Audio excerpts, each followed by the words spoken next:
Subscribe करने के लिए दबाएं इस लाल बटन को और दबा दीजिए इस घंटी को भी, ताकि आपको हर आने वाली नई वीडियो सबसे पहले मिल सके।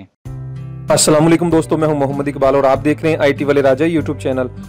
पहले दोस्तों ये वीडियो आज बहुत ही ज़बरदस्त होने वाली है, क्योंकि जिन भाइयों की मोबाइल की मेमोरी जो है बहुत कम है और वो परेशान रहते हैं कि कोई भी एप्लीकेशन इंस्टॉल नहीं होती, तो दोस्तों आप परेशान मत हो, क्योंकि फेसबुक, व्हाट्सएप और बहुत ज़्यादा सोशल मीडिया के जो एप्लीकेशन है आप इंस्टॉल करते हैं और इंस्टॉल करने के बाद आपके मोबाइल की मेमोरी जो है वो फुल हो जाती है, तो अब आपको परेशान होने की ज़रूरत नहीं है दोस्तों। एक 3 MB की एप्लीकेशन है जिसके अंदर आपको सब कुछ मिलेगा। जी हाँ दोस्तों, उस एप्लीकेशन का लिंक आपको नीचे डिस्क्रिप्शन में दे दिया गया है, अब वहां से इसको इंस्टॉल कर सकते हैं। तो दोस्तों एप्लीकेशन बताने से पहले आप वीडियो को लाइक करें, वीडियो को लाइक नहीं करते तो दोस्तों वीडियो जब आप लाइक करेंगे हमारी हौसला अफजाई होती है। ठीक है दोस्तों, जब आप इस एप्लीकेशन को ओपन करेंगे, ओपन करने के बाद आपने व्यू प्लेटफॉर्म पे क्लिक कर देना है।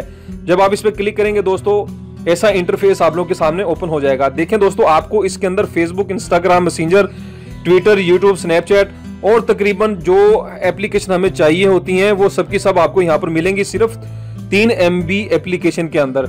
जी हाँ दोस्तों, आप फेसबुक, मैसेंजर वगैरह जो है वो अनइंस्टॉल कर दें अपने मोबाइल से, सिर्फ ये एप्लीकेशन यूज करें, आपको बहुत मजा आने वाला है, क्योंकि आपके मोबाइल की स्टोरेज जो है वो आप बचेगी और मेमोरी भी जो है वो फुल हो जाए तो आपको टेंशन नहीं होगी। ठीक है दोस्तों, उम्मीद करता हूँ कि आपको ये एप्लीकेशन पसंद आई होगी, तो वीडियो को लाइक करें, चैनल को सब्सक्राइब करें। अल्लाह हाफिज, अल्लाह हम सबका हामी नासिर।